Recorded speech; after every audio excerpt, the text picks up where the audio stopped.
Have you ever wondered what it would be like to witness the most extraordinary escape in human history? Picture this: an entire nation held captive for centuries, suddenly breaking free through a series of events so miraculous they defy explanation. Tonight, as you drift into deep sleep, we're going to journey back over 3,000 years to experience the epic story of Exodus. This isn't just another bedtime story. This is the account that shaped civilizations, inspired countless freedom movements, and continues to captivate minds across every culture and generation. From the halls of power in ancient Egypt to the vast wilderness of the Sinai Peninsula, we'll walk alongside a people whose journey from slavery to freedom became the template for liberation itself. But here's what makes this story absolutely incredible. It's not just about physical freedom. It's about the transformation of a broken, enslaved people into a nation that would change the world forever. And tonight, as your mind settles into rest, you'll witness every breathtaking moment of this transformation. I've spent countless hours researching the historical context, the archaeological evidence, and the profound impact this story has had on human consciousness. What you're about to experience is far more than just ancient history. It's a story that reveals the deepest truths about human nature, the power of faith, and the unstoppable force of hope in the face of impossible odds. So close your eyes, take a deep breath, and let your mind travel back to a time when the impossible became reality. Let me paint you a picture of ancient Egypt at the height of its power, where pyramids pierced the sky and the Nile River gave life to one of the greatest civilizations the world has ever known. In this land of wonder and mystery, there lived a people who had forgotten their own story. Generations had passed since their ancestors first arrived in Egypt during a time of famine. What began as a temporary refuge had become permanent residence, and what started as welcomed guests had slowly transformed into something far more sinister. The Israelites, descendants of Abraham, Isaac, and Jacob, had multiplied beyond anyone's imagination. Where once they numbered in the dozens, they now counted in the hundreds of thousands. Their growth was so remarkable, so unprecedented, that it began to strike fear into the hearts of those who ruled over them. Picture the bustling cities of ancient Egypt, Memphis, Thebes, and the great capital where Pharaoh's palace gleamed in the desert sun. The Israelites lived among these urban centers, and in the fertile delta region of Goshen, their numbers growing with each passing year. They were skilled workers, craftsmen, and laborers whose contributions helped build the very monuments that would stand for millennia. But success breeds suspicion, and prosperity can quickly turn to persecution. A new Pharaoh rose to power, one who did not remember the contributions of the Israelites or the debt Egypt owed to their ancestors. This ruler looked upon their numbers with growing alarm, and in his mind, he saw not valuable citizens, but a potential threat. What happens when fear overrides gratitude? When political paranoia transforms neighbors into enemies? The answer would unfold in ways that would shock the ancient world and echo through history. This Pharaoh's solution was as cruel as it was calculated. If the Israelites were too numerous, he would control their growth through oppression. If they were too prosperous, he would crush their spirits through back-breaking labor. And so began one of history's most systematic campaigns of enslavement. Imagine the weight of that first morning when freedom died. Picture Israelite fathers waking up to find themselves no longer free men, but property of the state. Mothers watching their children's future dissolve before their eyes. young people realizing their dreams had been replaced by endless toil under the scorching Egyptian sun. The Israelites were forced to build entire cities for their oppressors. They mixed mortar, shaped bricks, and hauled massive stones under the watchful eyes of cruel taskmasters. Their backs bent under impossible loads, their hands bled from rough materials, and their spirits nearly broke under the relentless pressure. But here's where the story takes its first surprising turn. The more the Egyptians oppressed them, the more the Israelites multiplied. It was as if some invisible force was protecting them, ensuring their survival despite every attempt to diminish their numbers. This supernatural resilience only increased Pharaoh's paranoia and led him to devise even more desperate measures. The king of Egypt summoned the Hebrew midwives, women whose job it was to help deliver Israelite babies. His command was unspeakable: kill every Hebrew boy at birth, but let the girls live. Can you imagine the horror of such an order? The moral weight placed on these women who had dedicated their lives to bringing life into the world. But these midwives possessed something more powerful than fear of earthly rulers. They feared God more than they feared Pharaoh, and they chose to preserve life rather than destroy it. When questioned about their disobedience, they cleverly explained that Hebrew women were different from Egyptian women, stronger and more vigorous, giving birth before the midwives could even arrive. This act of quiet rebellion was rewarded, and the Hebrew population continued to grow. But Pharaoh's desperation only intensified. If the midwives wouldn't carry out his genocidal plan, he would make it a public decree. Every Hebrew boy born was to be thrown into the Nile River, while every girl would be allowed to live. Picture the terror that gripped every Hebrew household. Expectant mothers lived in dread, knowing that the gender of their child would determine life or death. Fathers struggled with the knowledge that they might have to watch their sons murdered by the very river that gave Egypt its life. It was into this world of oppression and fear that a child was born who would change everything. His mother, seeing that he was a beautiful baby, made a decision that would alter the course of history. For 3 months, she hid him in her home. But as he grew larger and more active, concealment became impossible. Desperation breeds creativity, and this mother's love sparked an ingenious plan. She wove a basket from papyrus reeds, waterproofed it carefully with tar and pitch, and placed her precious son inside. But this wasn't abandonment. It was the ultimate act of faith. She placed the basket among the reeds along the bank of the Nile, with his sister watching from a distance to see what would happen. The very river that had been decreed as an instrument of death would become the pathway to salvation. Sometimes the most unlikely circumstances become the stage for the most extraordinary interventions. The baby's cry would soon reach ears that could protect him, hands that could save him, and a heart that would love him as her own. Pharaoh's daughter came down to the Nile to bathe, accompanied by her attendants. As they walked along the riverbank, she noticed the basket among the reeds and sent her servants to retrieve it. When she opened it and saw the crying baby, her heart was immediately moved with compassion. She knew instantly that this was one of the Hebrew children. Yet rather than following her father's cruel decree, she chose mercy.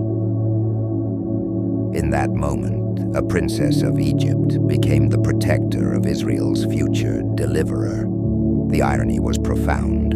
The very household that had ordered the death of Hebrew boys would now raise and protect the one who would ultimately lead them to freedom. The baby's sister, who had been watching from a distance, approached with remarkable courage and wisdom. She asked Pharaoh's daughter if she should find a Hebrew woman to nurse the baby. When the princess agreed, The girl ran to get none other than the baby's own mother. Can you imagine that mother's joy and amazement? Not only was her son alive and safe, but she would be paid to nurse and care for her own child in the very palace of Pharaoh. What seemed like the worst possible circumstances had transformed into an impossible blessing. Pharaoh's daughter named the child Moses, saying she drew him out of the water. This name would prove prophetic, for just as he had been drawn from the water, he would one day draw his entire people out of the waters of oppression and through the waters of the Red Sea to freedom. Moses grew up with the best education Egypt could provide, trained in all the wisdom and knowledge of the most advanced civilization of his time. He learned the arts of leadership, the skills of administration, and the secrets of Egyptian culture. Yet somehow, despite his privileged upbringing, he never forgot his true identity or the suffering of his people. As the years passed and Moses reached adulthood, the weight of his people's oppression pressed heavily on his heart. He would venture out to see the conditions under which his fellow Israelites labored, witnessing firsthand the brutality of their overseers and the backbreaking nature of their work. One day, while observing the construction sites where his people toiled, Moses witnessed an Egyptian beating a Hebrew worker. Looking around and seeing no one watching, he made a split-second decision that would change his life forever. He killed the Egyptian and buried him in the sand, thinking his act of vigilante justice had gone unnoticed. But secrets have a way of surfacing, and the next day Moses discovered that his action was known. When he tried to intervene in a fight between two Hebrew men, one of them challenged his authority, asking if he planned to kill him as he had killed the Egyptian.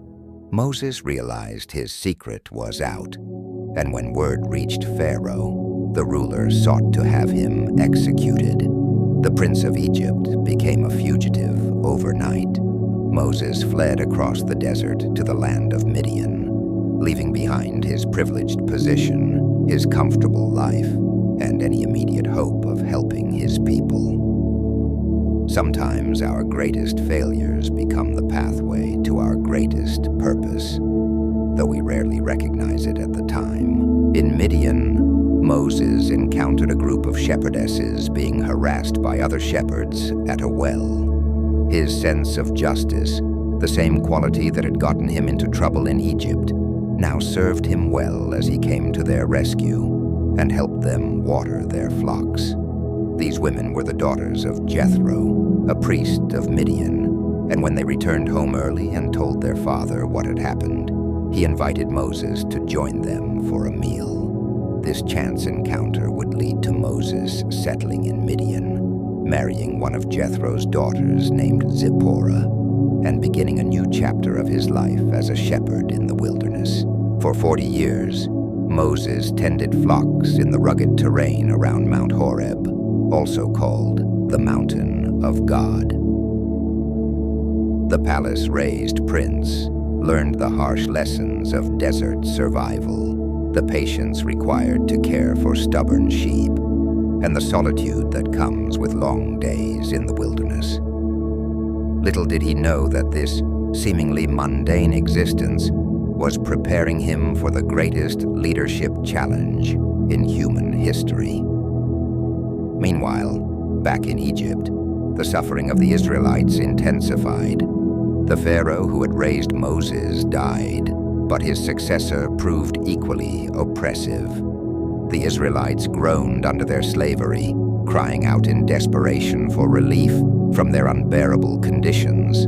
Their cries rose up like incense, reaching the very throne of heaven itself. It was on an ordinary day that everything changed forever. Moses was leading his father-in-law's flock to the far side of the wilderness when he noticed something that stopped him in his tracks.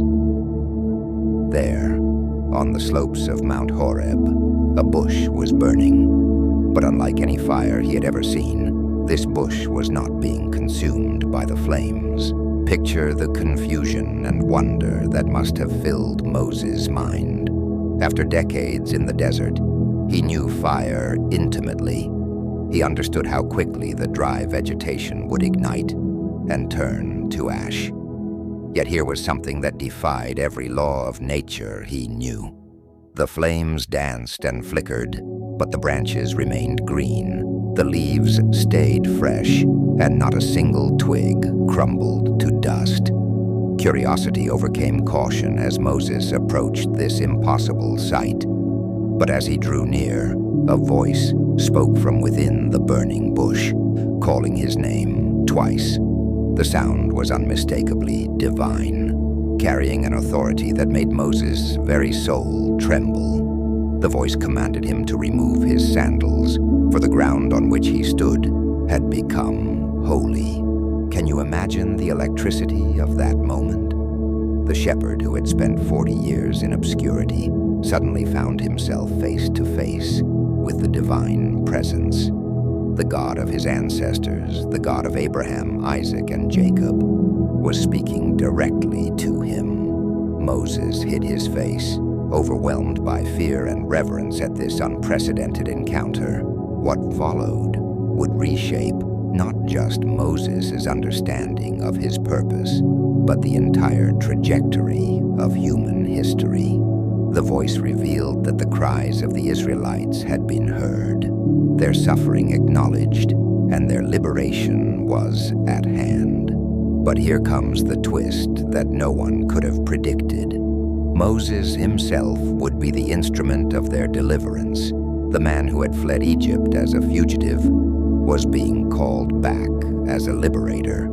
The shepherd who had spent decades tending sheep was being commissioned to lead people. The former prince who had lost everything was being offered the chance to gain something far greater than any earthly kingdom. But Moses' response reveals something profound about human nature. When faced with an impossible calling, our first instinct is often to focus on our inadequacies rather than divine possibilities. Moses immediately began listing his reasons why he was the wrong choice for such a monumental task. "Who am I?" he asked, "that I should go to Pharaoh and bring the Israelites out of Egypt?" The question reveals the depth of his transformation from confident prince to humble shepherd. 40 years in the wilderness had stripped away his youthful arrogance and replaced it with a realistic assessment of the magnitude of the challenge ahead. The divine response was both simple and profound. "I will be with you." Sometimes the greatest assurance we can receive is not a detailed plan or a promise of easy success, but simply the knowledge that we will not face our challenges alone. The presence of the divine would be Moses' greatest asset in the trials ahead. Still struggling with doubt, Moses pressed further. "What if the Israelites ask for the name of the God who sent me? What should I tell them?" This question touched on something deeper than mere identification. In the ancient world, knowing someone's name meant understanding their character, their power, and their essence. The answer that came would echo through eternity. "I am who I am. Tell them I am has sent you to them." This wasn't just a name, but a declaration of absolute existence, unchanging reality, and eternal presence. The God who was calling Moses existed beyond time, beyond circumstances, and beyond the shifting fortunes of earthly kingdoms. Yet even this remarkable revelation wasn't enough to quiet Moses' fears. What if they don't believe me? What if they won't listen? The weight of potential failure pressed down on him like the desert heat.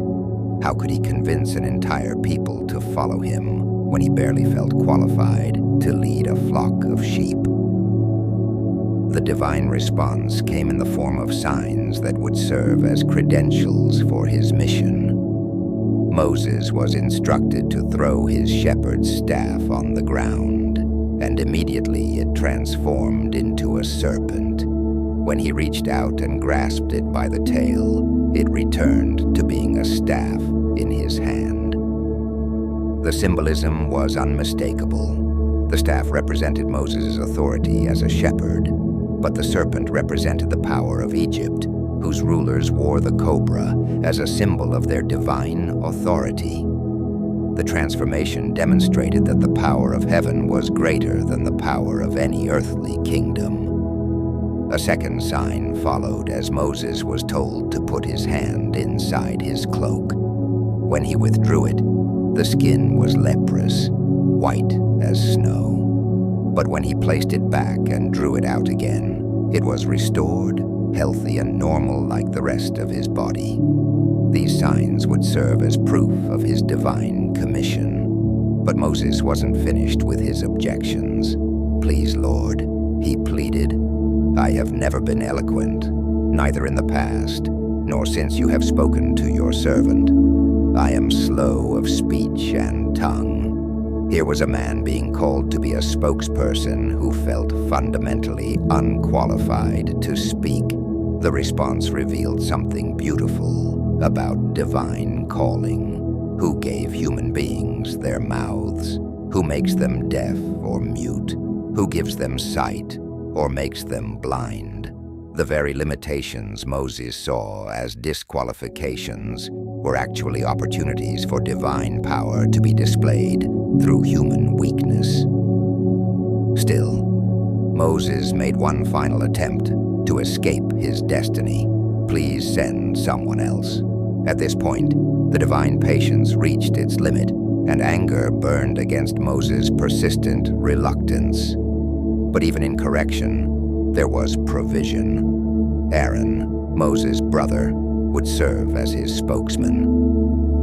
Moses would tell Aaron what to say, and Aaron would speak to the people. This partnership would prove crucial in the events ahead. Moses would provide the divine message and miraculous power, while Aaron would serve as the eloquent spokesperson. Together, they would form a team capable of confronting the greatest empire of their time. With his objections answered and his mission clarified, Moses began the journey back to Egypt.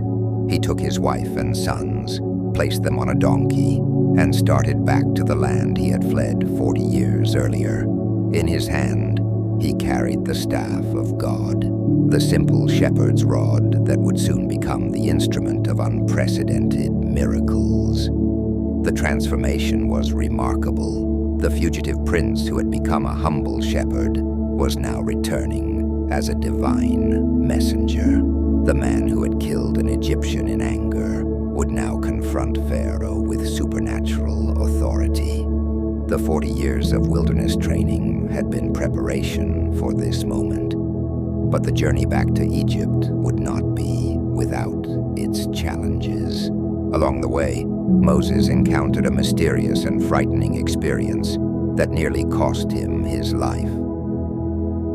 The text tells us that at a lodging place, the Lord met Moses and was about to kill him. Only the quick action of his wife, Zipporah, who circumcised their son and applied the blood to Moses' feet, saved his life. This strange incident reminds us that divine calling comes with divine standards. Moses could not lead God's people while neglecting God's covenant requirements in his own family. The experience served as a sobering reminder that privilege brings responsibility and leadership requires personal integrity. Meanwhile, Aaron had received his own divine instruction to go into the wilderness to meet Moses. The reunion of the brothers after 40 years of separation must have been emotionally overwhelming.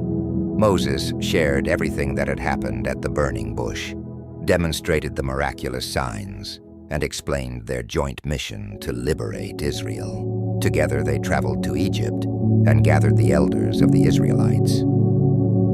Aaron spoke the words that Moses had been given, and Moses performed the signs before the people. The response was immediate and overwhelming. The people believed. When they heard that the Lord was concerned about them and had seen their misery, they bowed down and worshipped. After centuries of silence, God was finally acting on their behalf. After generations of oppression, liberation was at hand. The impossible was about to become reality, and the greatest escape in human history was about to begin. But Pharaoh would not release his valuable workforce without a fight. The confrontation that was coming would shake the foundations of the ancient world and demonstrate once and for all that no earthly power could stand against divine purpose. The stage was set for a showdown that would be remembered for millennia. The next morning, Moses and Aaron approached the palace where Moses had once lived as a prince. Now he returned as a prophet, carrying a message that would challenge everything Pharaoh believed about power, divinity, and control. The boy who had been drawn from the Nile was about to draw his people out of Egypt. The moment Moses and Aaron stood before Pharaoh marked the beginning of a contest between earthly power and divine authority that would echo through the ages. Picture the scene. The opulent throne room with its towering columns, golden decorations, and the seated figure of the most powerful ruler on earth. This was a man who considered himself a living God, whose word was absolute law throughout the known world. Moses, now 80 years old, and Aaron, 83, approached the throne with a message that would have seemed laughable to any earthly observer.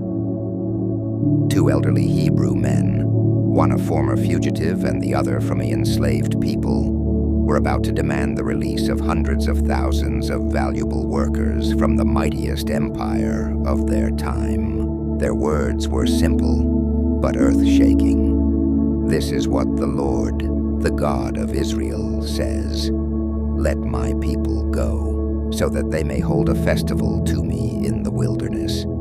The audacity of this request cannot be overstated. They weren't asking for better working conditions or reduced quotas. They were demanding complete freedom for an entire nation. Pharaoh's response revealed the depth of his arrogance and the blindness that comes with absolute power. "Who is the Lord, that I should obey him and let Israel go? I do not know the Lord, and I will not let Israel go." In his mind, he was the supreme authority, the divine representative on earth. The idea that some invisible Hebrew deity could command him was not just ridiculous, but blasphemous. But Moses and Aaron persisted, explaining that the God of the Hebrews had met with them and requested a 3-day journey into the wilderness to offer sacrifices. They warned that failure to comply might result in plagues or war. Yet Pharaoh saw this only as an attempt by troublemakers to distract his workforce from their duties. His solution was as predictable as it was cruel. If the Israelites had time to think about festivals and sacrifices, clearly they weren't working hard enough. That very day, Pharaoh issued an order that would make their lives even more unbearable. No longer would the Egyptians supply straw for making bricks. The Israelites would have to gather their own straw while maintaining the same production quotas. Imagine the despair that swept through the Hebrew communities that evening. The promise of liberation had resulted in increased oppression. Hope had turned to ashes, and many began to question whether Moses had truly been sent by God, or was simply a deluded old man whose interference had made their situation worse. The Israelite foremen, beaten by Egyptian taskmasters for failing to meet impossible quotas, confronted Moses and Aaron with bitter words. "May the Lord look on you and judge you. You have made us obnoxious to Pharaoh and his officials, and have put a sword in their hand to kill us." Moses himself was shaken by this turn of events. In his prayer to God, his anguish was evident. "Why, Lord, why have you brought trouble on this people? Is this why you sent me? Ever since I went to Pharaoh to speak in your name, he has brought trouble on this people, and you have not rescued your people at all. It's a profoundly human moment in this epic story. Even the man chosen by God to lead this great deliverance experienced doubt, frustration, and the weight of apparent failure. Sometimes the path to breakthrough leads through deeper darkness, and the greatest victories are preceded by what seems like devastating defeat. The divine response came with renewed assurance and expanded revelation. Now you will see what I will do to Pharaoh.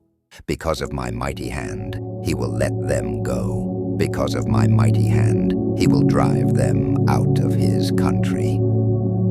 The stage was being set for a demonstration of power that would leave no doubt about who truly controlled the destiny of nations. What followed would be a systematic dismantling of Egyptian confidence through a series of miraculous plagues, each one targeting a different aspect of Egyptian religious belief and societal structure. But before these wonders began, there was one more attempt at persuasion through supernatural demonstration.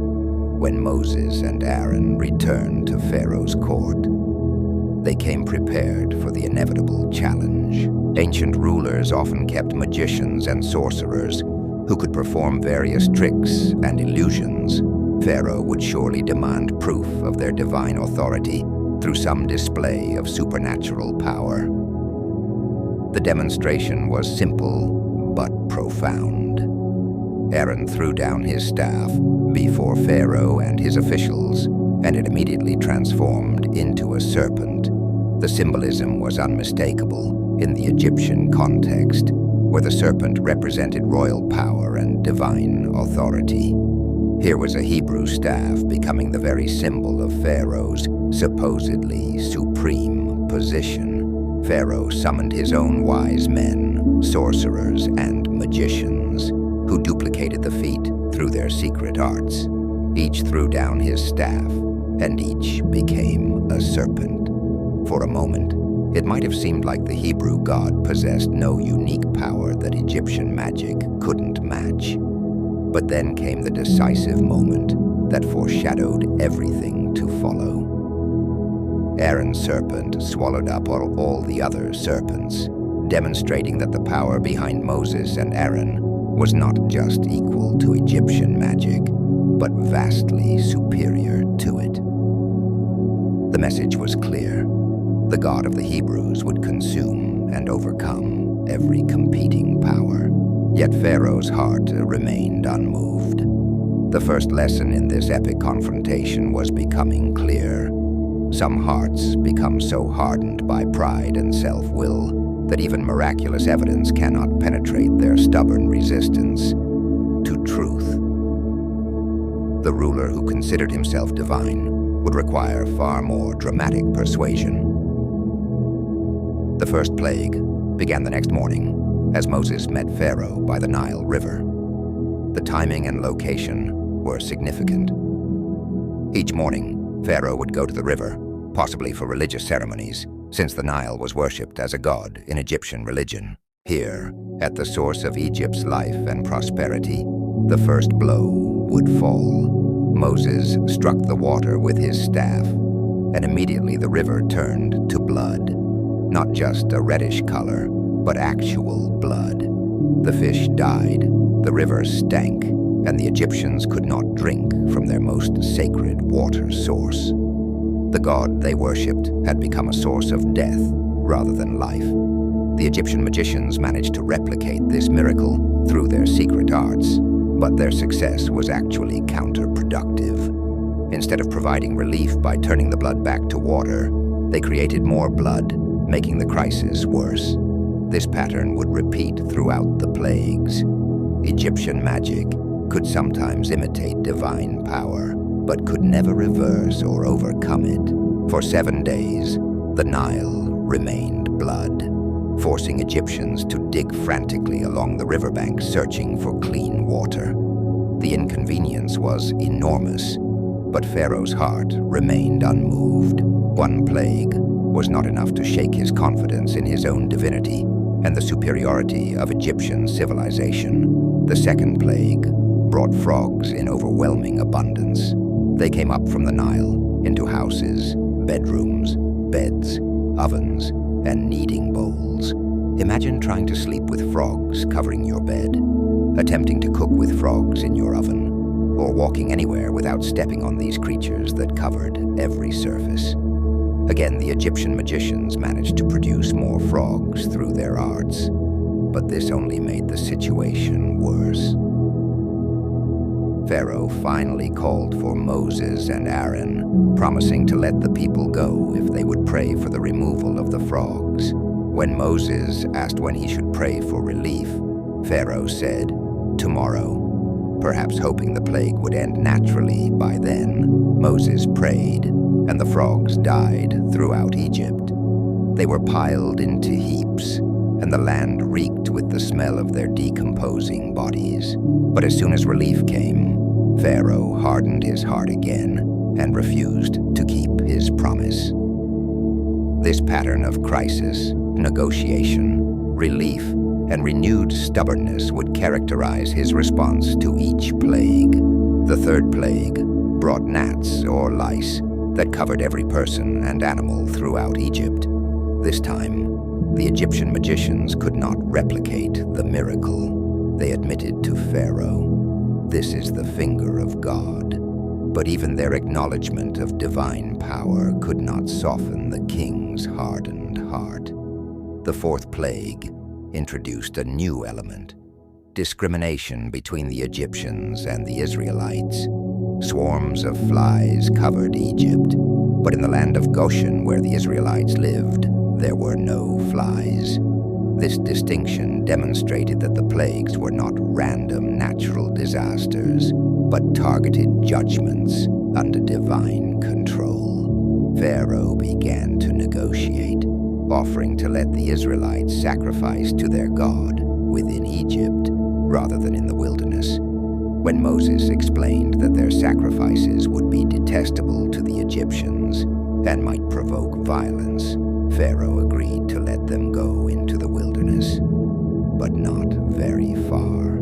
The flies were removed in response to Moses' prayer, but once again, as soon as relief came, Pharaoh hardened his heart and refused to let the people go. Each cycle of plague and relief revealed more clearly the ruler's fundamental character. He would make promises under pressure, but break them as soon as the pressure was removed.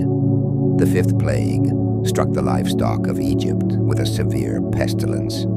Horses, donkeys, camels, cattle, sheep, and goats all died throughout Egypt, yet not a single animal belonging to the Israelites perished. Pharaoh even sent investigators to verify this distinction, and they confirmed that not one Israelite animal had died. Still, his heart remained unyielding. The sixth plague brought painful boils on both people and animals throughout Egypt. The boils were so severe that even the Egyptian magicians could not stand before Moses because of their affliction. Yet Pharaoh's heart grew even harder, exactly as had been predicted. By now, a clear pattern was emerging. Each plague was more severe than the last two, and each demonstrated more clearly the powerlessness of Egyptian religion and magic against the God of Israel. The very foundations of Egyptian civilization were being systematically challenged and found wanting. The seventh plague brought hail unlike anything Egypt had ever experienced. Moses warned that it would be accompanied by thunder and lightning, and that anyone caught outside would die. Some Egyptian officials had learned to take these warnings seriously and brought their slaves and livestock to shelter. Others ignored the warning and left their property in the fields. When Moses stretched out his staff, the storm began with unprecedented fury. Hail fell while lightning flashed continuously, creating a terrifying display of divine power. Throughout Egypt, the storm destroyed everything in the fields, both people and animals caught outside, along with every plant and tree. Only in Goshen, where the Israelites lived, was there no hail. This time, Pharaoh's response seemed more genuine. He summoned Moses and Aaron and admitted, "This time I have sinned. The Lord is in the right, and I and my people are in the wrong. Pray to the Lord, for we have had enough thunder and hail. I will let you go. You don't have to stay any longer." Moses agreed to pray for the storm to end, but he also made a prophetic observation. "But I know that you and your officials still do not fear the Lord God." His words proved accurate.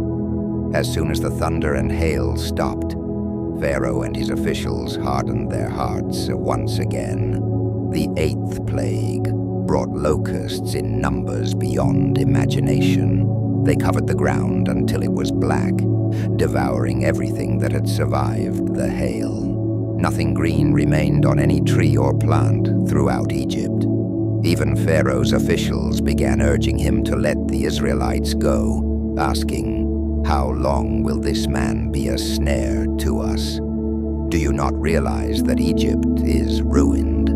Pharaoh called Moses and Aaron back and agreed to let them go worship their God. But when he learned they intended to take everyone, including women and children, he became suspicious. "The Lord be with you if I let you go, along with your women and children. Clearly you are bent on evil. No, have only the men go and worship the Lord, since that's what you have been asking for."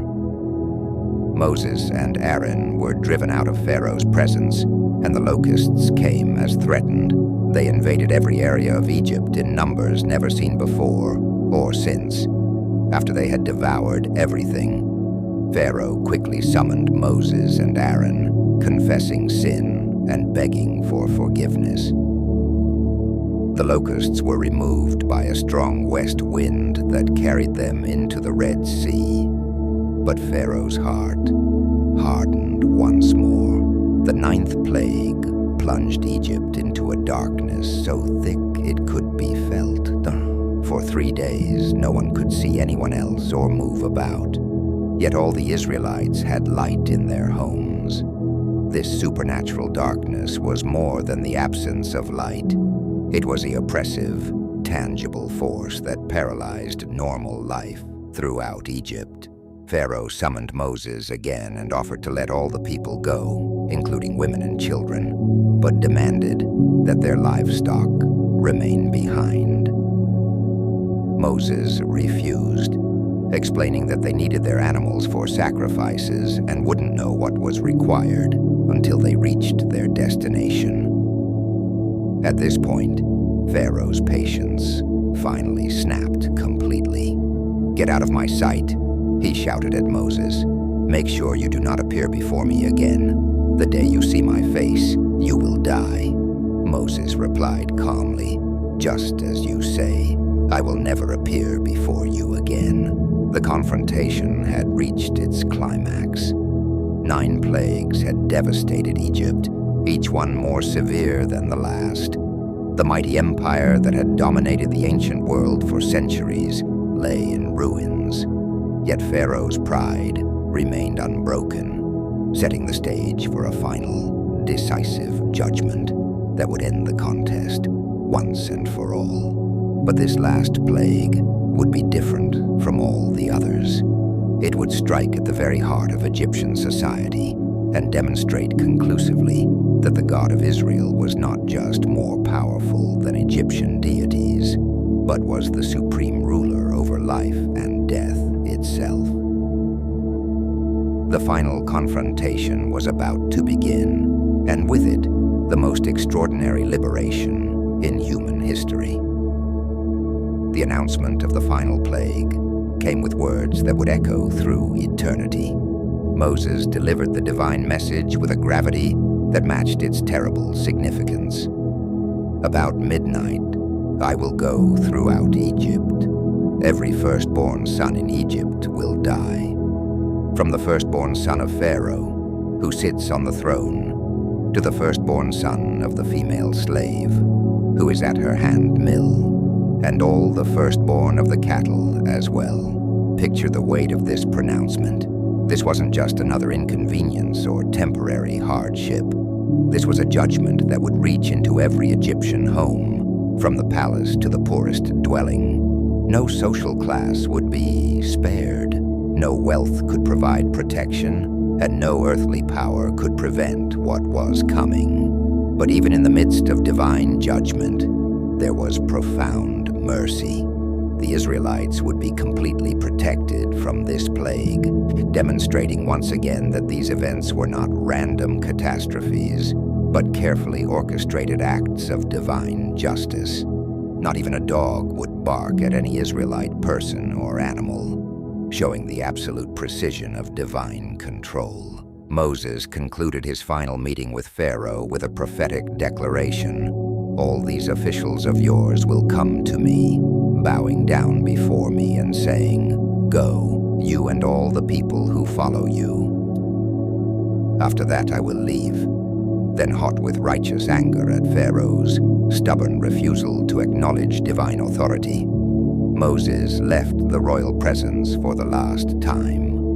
But before this final plague could fall, there was crucial preparation to be done. The Israelites needed specific instructions for their protection and for commemorating what would become the most significant night in their history. What they were about to experience would become the foundation of their identity as a people for all generations to come. The divine instructions were precise and detailed.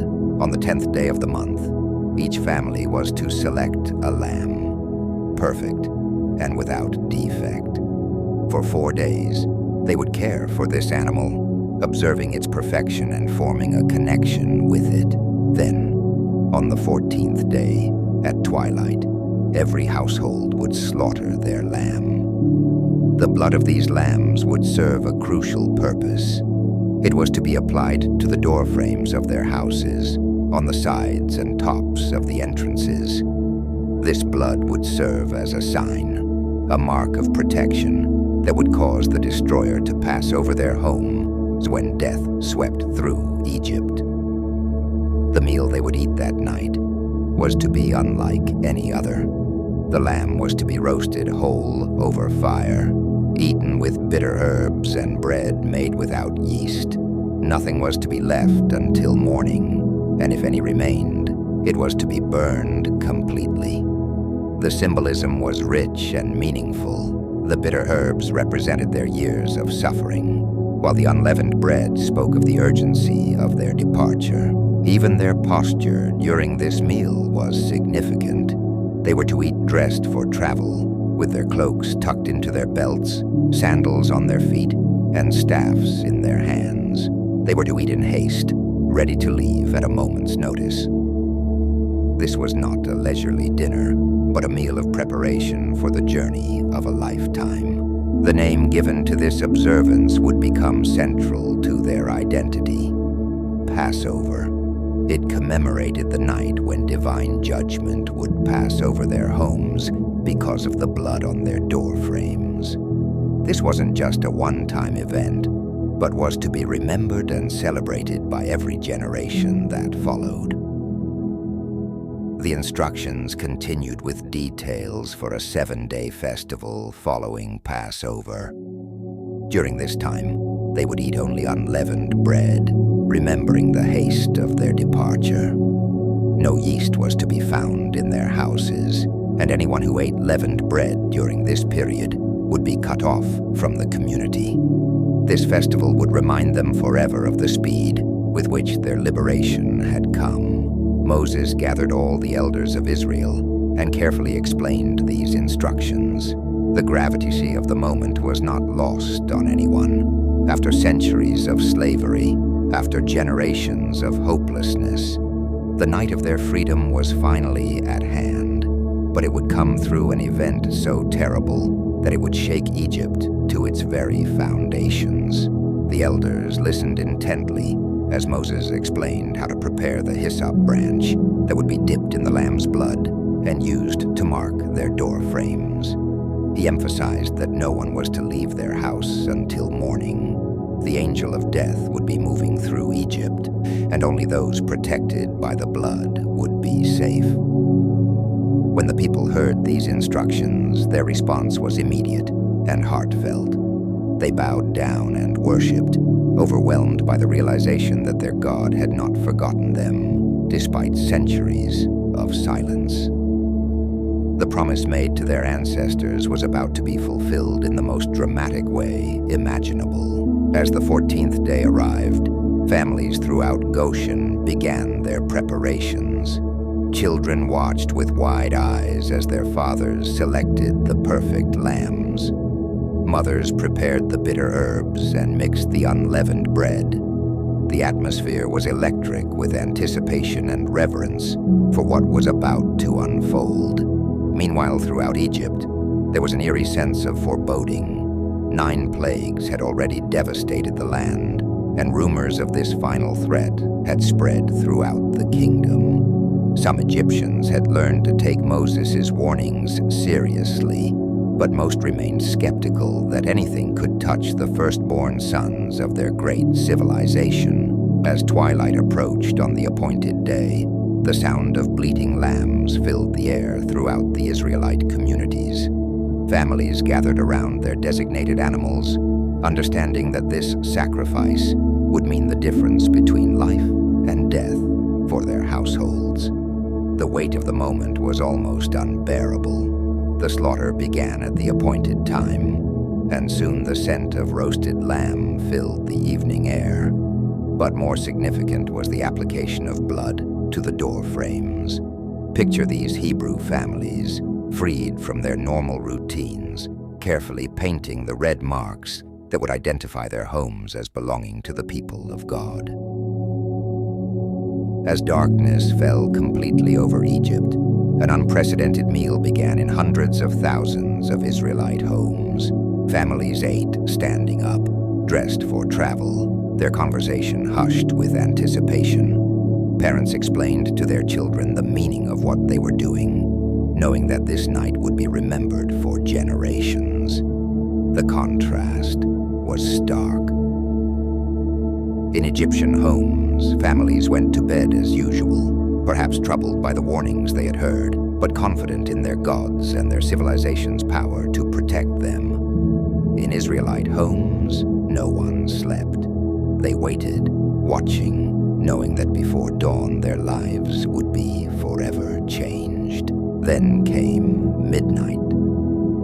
The appointed hour arrived with the precision of divine judgment. Throughout Egypt, from the royal palace to the humblest servants' quarters, the destroyer began his work. In homes unmarked by blood, the firstborn sons simply stopped breathing. There was no violence, no struggle, just the quiet cessation of life. Picture the horror that began to unfold as Egyptian parents discovered their children had died in their sleep. The firstborn of Pharaoh himself, heir to the throne of the mightiest empire on earth, was found lifeless in the royal chambers. From the palace to the prison, from the wealthy merchant's house to the slave quarters, every Egyptian home without the mark of blood experienced this devastating loss. The sound that rose from Egypt that night was unlike anything the world had ever heard. Wailing and lamentation filled the air as the reality of their loss struck home. There was not a house in all of Egypt where someone had not died. The proud civilization that had enslaved God's people was brought to its knees in a single night. But in the land of Goshen, where the blood marked the doorframes, there was a different sound. It was the sound of hurried preparation, of families gathering their possessions, of a people preparing to leave the only home most of them had ever known. The protection had been absolute. Not one Israelite child had perished. Pharaoh himself arose in the night, his heart broken by the death of his son and heir. The ruler who had declared, "I do not know the Lord," now sent urgently for Moses and Aaron. His words were desperate, defeated. "Up, leave my people, you and the Israelites. Go, worship the Lord as you have requested. Take your flocks and herds, as you have said, and go. And also bless me." The transformation was complete. The proud king who had refused every previous request was now begging the Hebrew leaders to leave, and even asking for their blessing. The death of his firstborn had accomplished what 9 previous plagues could not. It had broken his will completely. Throughout Egypt, the survivors urged the Israelites to hurry and leave the country, for otherwise, they said, "We will all die." The fear was palpable. If this God could strike down their firstborn in a single night, what else might he do if the Israelites remained? The departure began immediately. Families who had been preparing for this moment grabbed their possessions and joined the growing stream of people moving toward freedom. They carried their bread dough before the yeast was added, wrapping their kneading bowls in their clothing as they hurried to leave.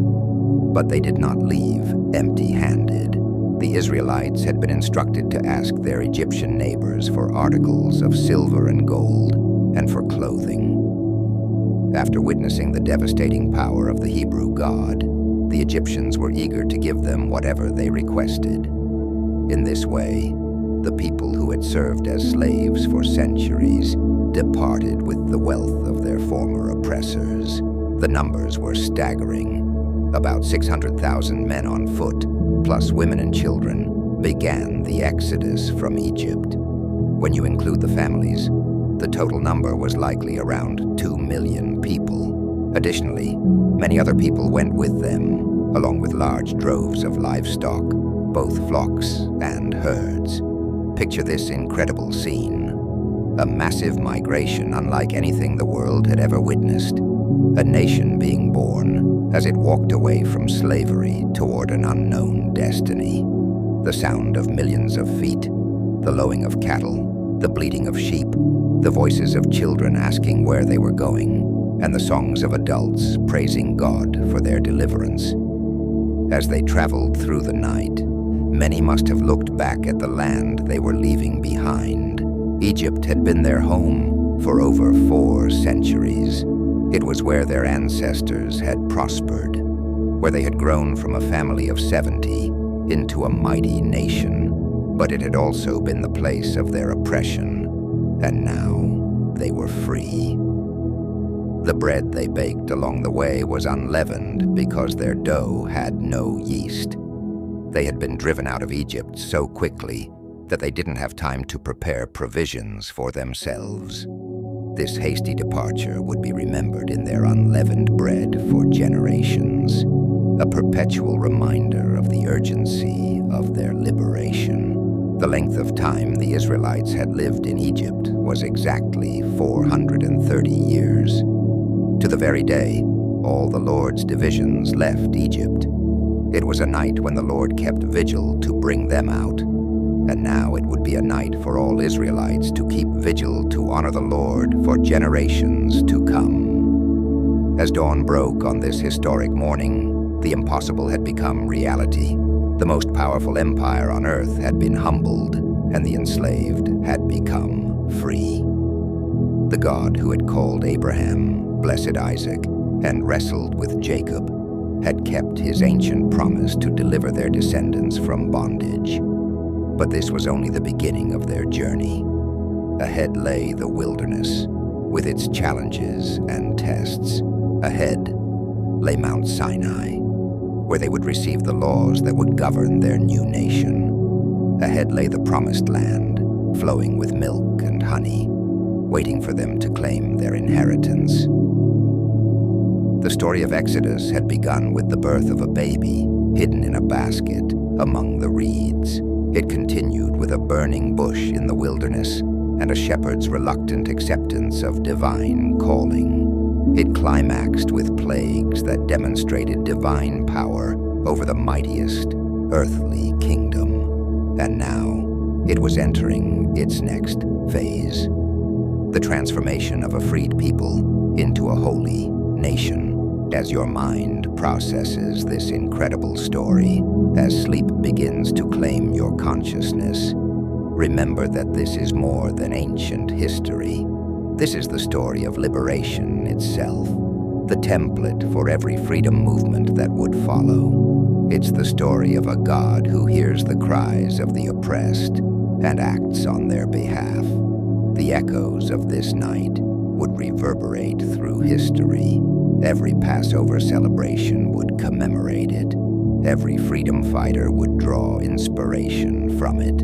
Every person yearning for liberation would find hope in it. The night when death passed over the houses marked with blood became the night when humanity learned that no earthly power is ultimate, no oppression is permanent, and no bondage is unbreakable. Tonight, as you rest, let your dreams be filled with the sound of millions of footsteps walking toward freedom. The sight of a people who had lost hope, discovering that their God had never forgotten them, and the profound truth that the darkest night often comes just before the most glorious dawn.